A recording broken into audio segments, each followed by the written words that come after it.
Social Perspectives is brought to you by Everett and Kennings. Hello and welcome to Social Perspectives. I'm J. Gentile Everett. According to an analysis by the Associated Press, Missouri is one of 10 states since Reconstruction where white-only candidates have won contests for president, senator, governor, and other non-judicial offices elected statewide. The others are Alabama, Arkansas, Nebraska, North and South Dakota, Tennessee, West Virginia, Wyoming, and Mississippi, which had the nation's first 2 black senators in the 1870s, when those seats were chosen by legislators rather than popularly elected. Our focus today will be on Mississippi. In the parlance of our social interaction, we are familiar with the term systemic racism, but we might find constitutional racism may be the incubator that nurtured its horror. We'll be right back.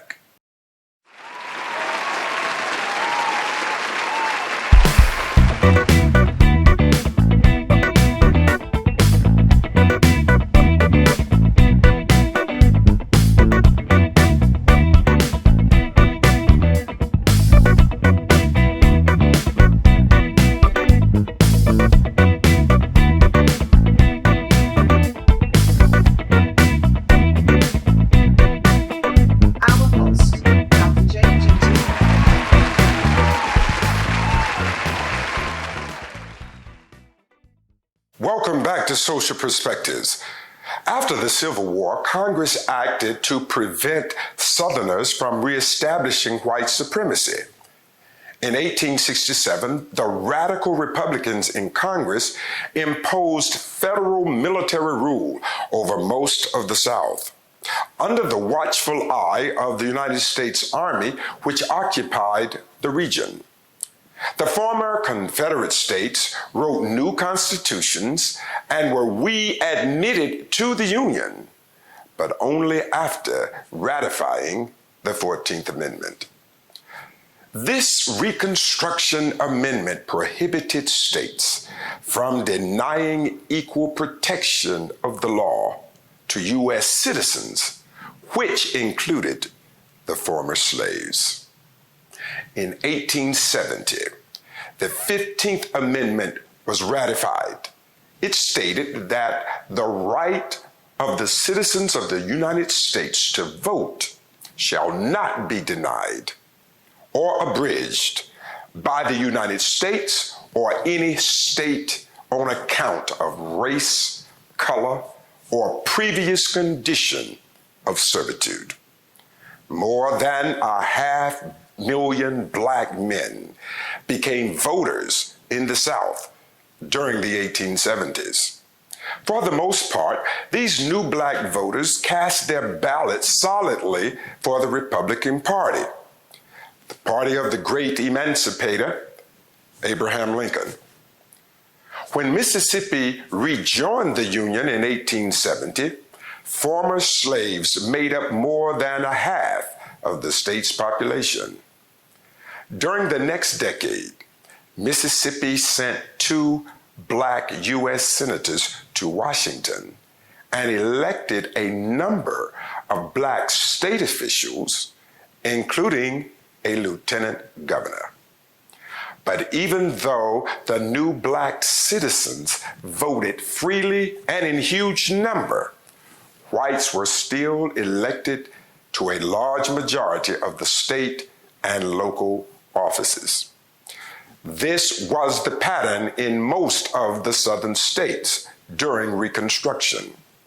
The Reconstruction era ended in 1877, and the federal troops were withdrawn, along with the black men and women's freedom to move around without impediment. The newly acquired right to free speech, a fair trial, the education for their children, and the privileges and protections all the rest of Americans enjoyed were abruptly eviscerated from their coveted society.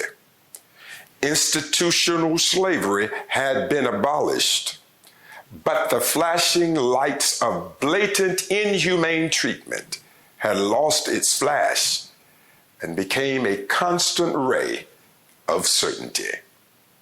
These newly freed blacks were again bodily burglarized and their dignity denied. From shackled ankles to shackled spirits, these souls had to wonder, is there any hope for anyone with darker skin? The dreams and aspirations, the birth of world-changing ideas, the quest and plight of reaching the highest version of themselves, the interaction with other cultures to move closer to a quintessential humanity, fell outside the socially permissive acts and was deemed and codified by the dogma of white dissidents who ostensibly believed blacks were untamed, inept, and unfit to be considered a part of the human species. In time, however, the back-breaking burden blacks had to bear would prove to be a worth to black people that no amount of money could ever be. And the world at large would ultimately recognize who blacks really were as the world turns. We'll be right back.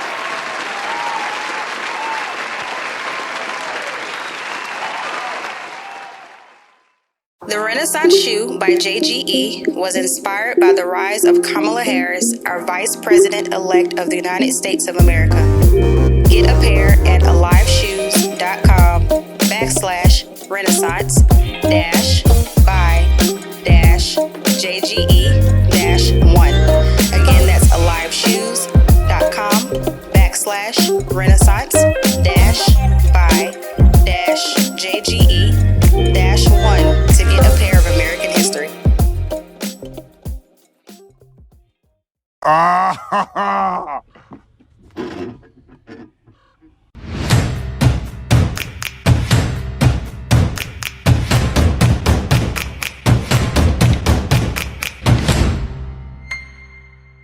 Oh, that's hot. That's hot.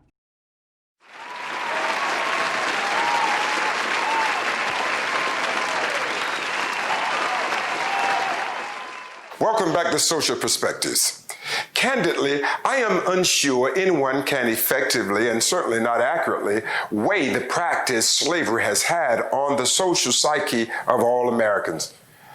And even today, particularly in the South, the emotional residue of that evil practice continues to be felt.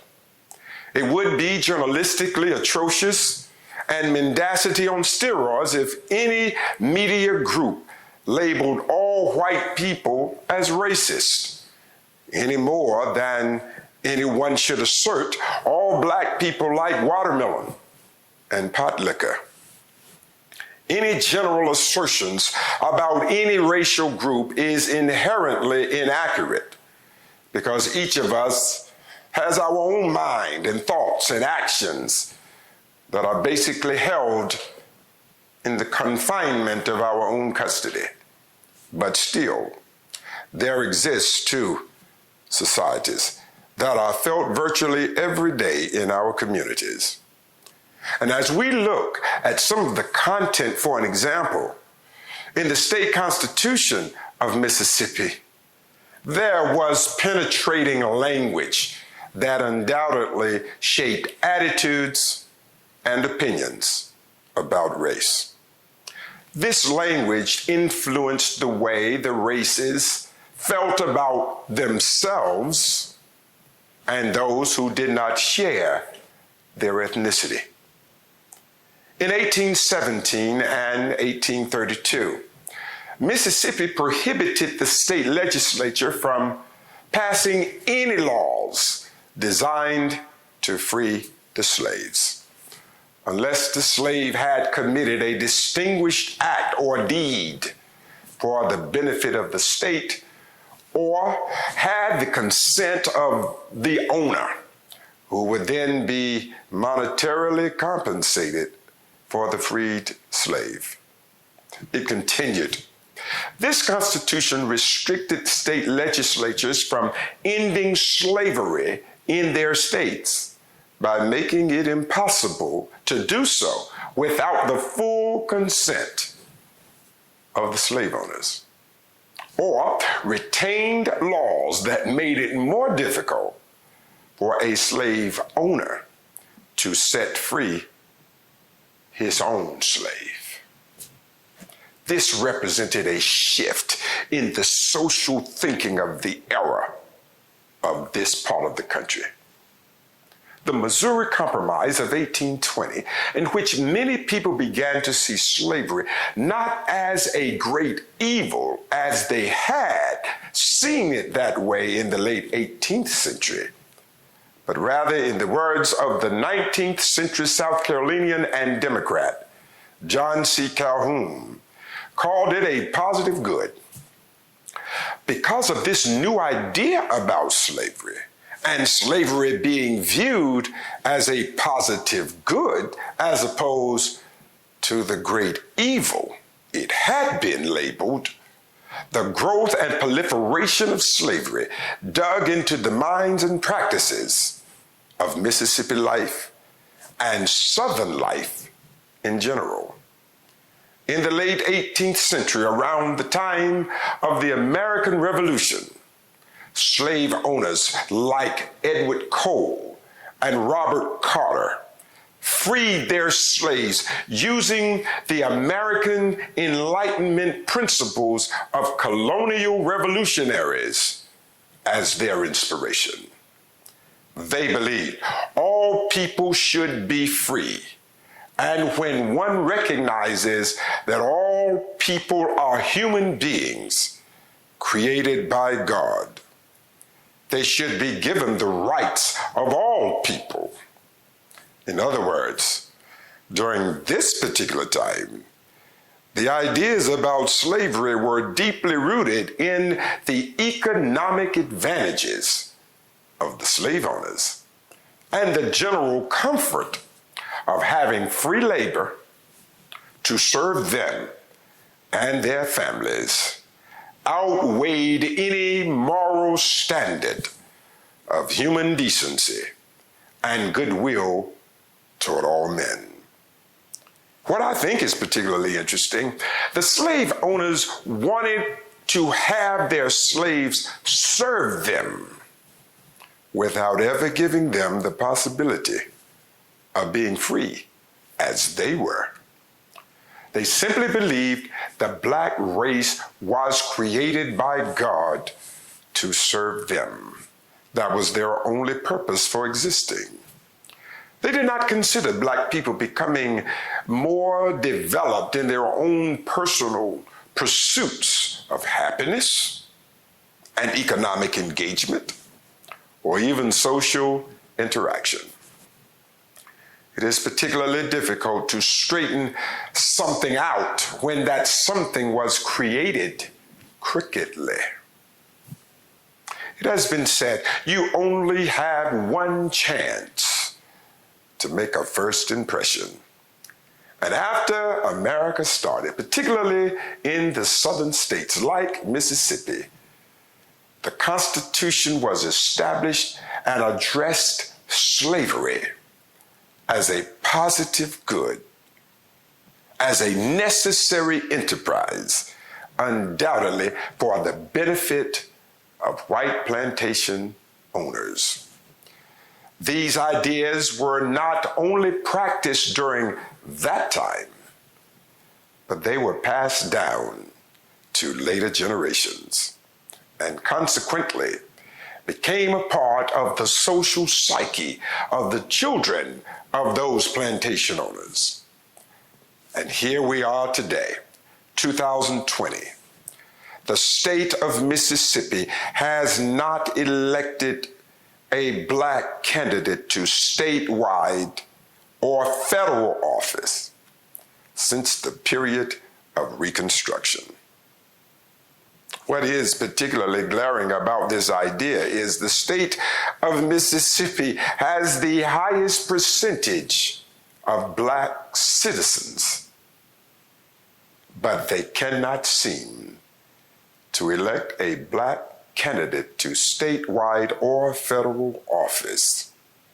Is it because the damage that slavery has caused on the minds of the citizens in that part of the country?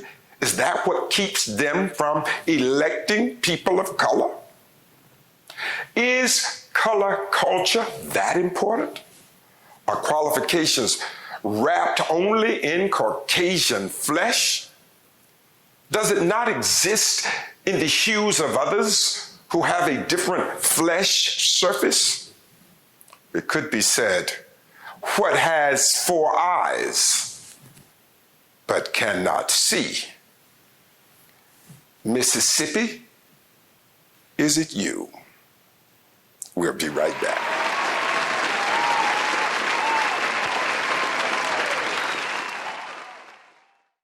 We are pleased to announce that best-selling author J. Gentile Everett's 3 Rims and a Hubcap has been contracted by Double Vision RT for the movie on this literary work. Auditions will start in January 2021. We know it will be a marvelous piece of theatrical work. Order a copy of this amazing book at Amazon.com. Have you ever met someone you didn't even plan to fall in love? You thought you were just going to have fun, spend some time with them. But then, after time moved along, something happened then.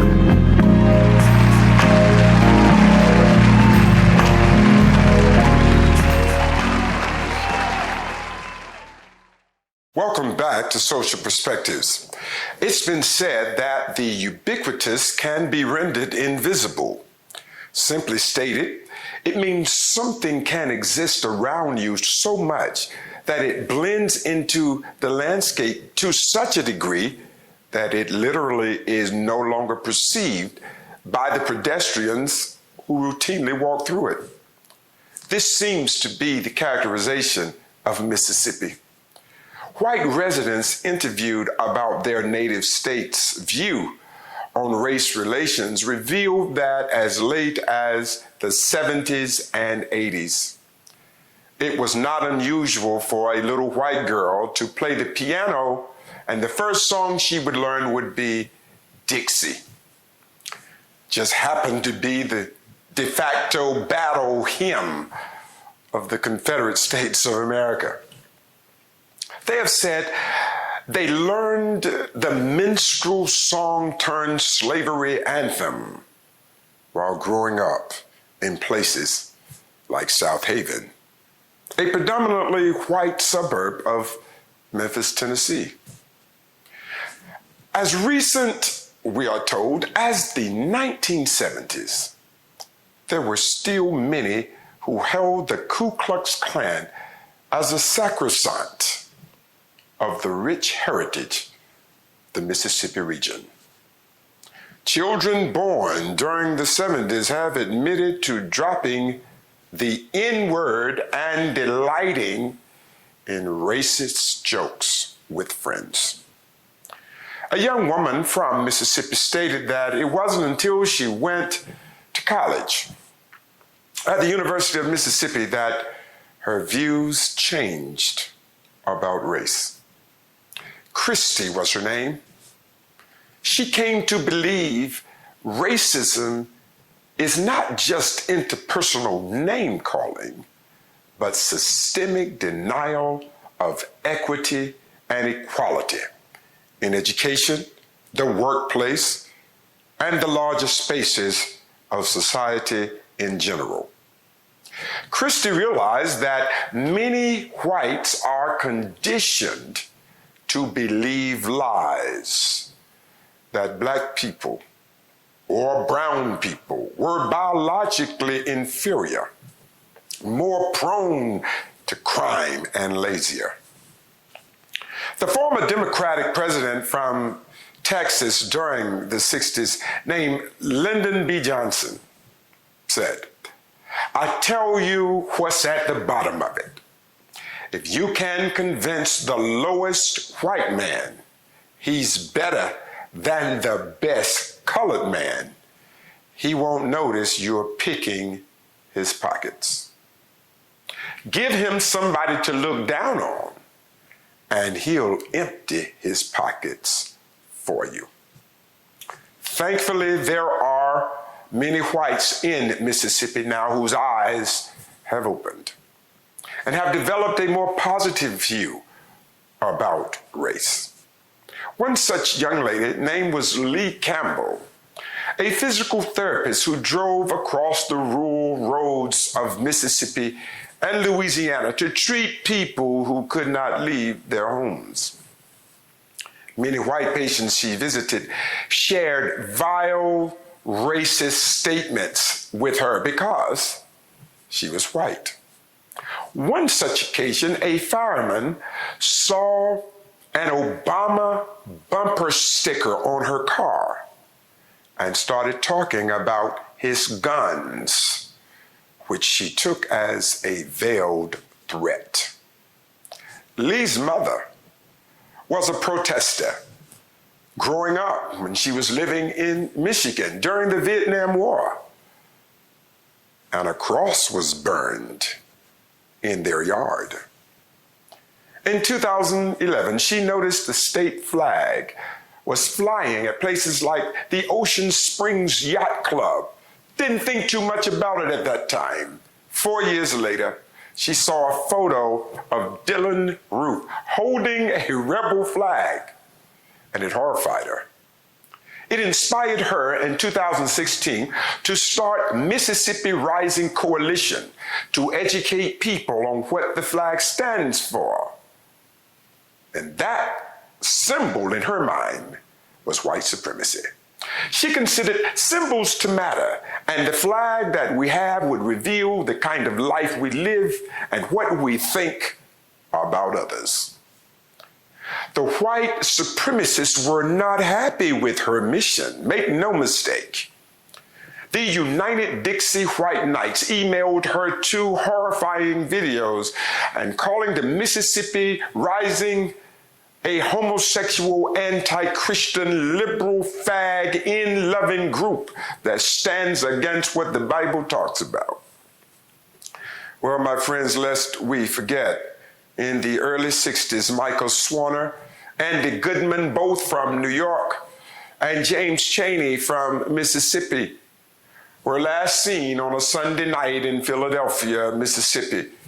Chaney was fined for speeding, and their station wagon was found 2 days later, completely destroyed and burned.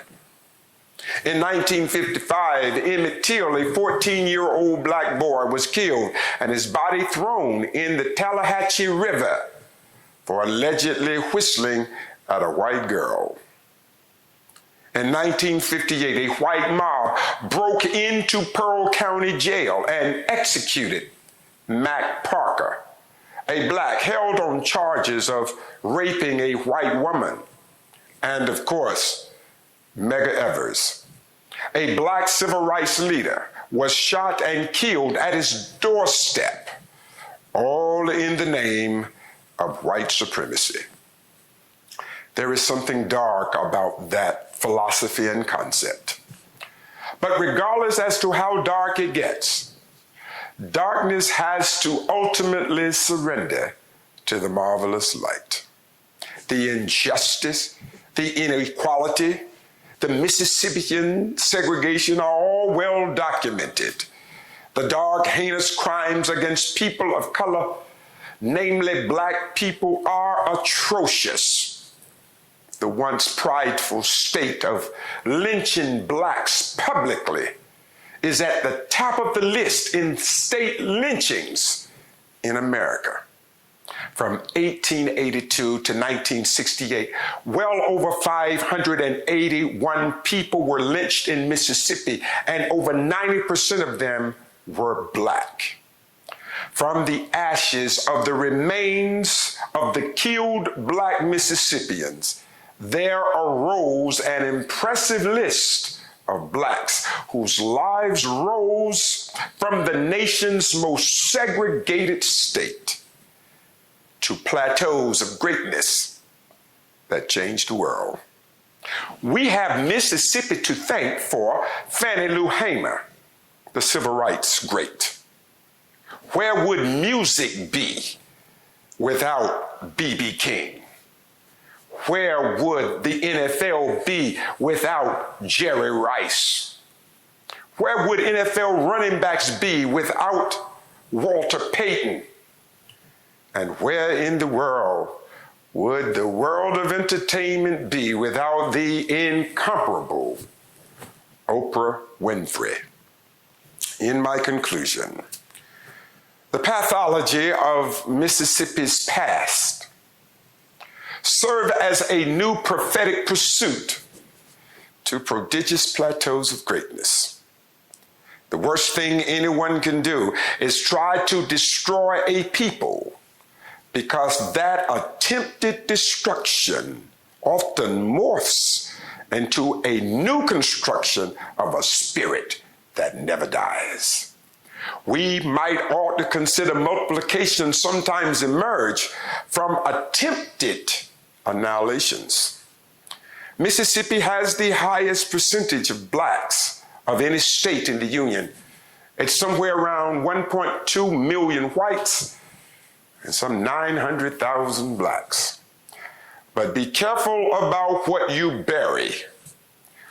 One kernel of corn buried in the ground can produce a number of kernels that no man can number.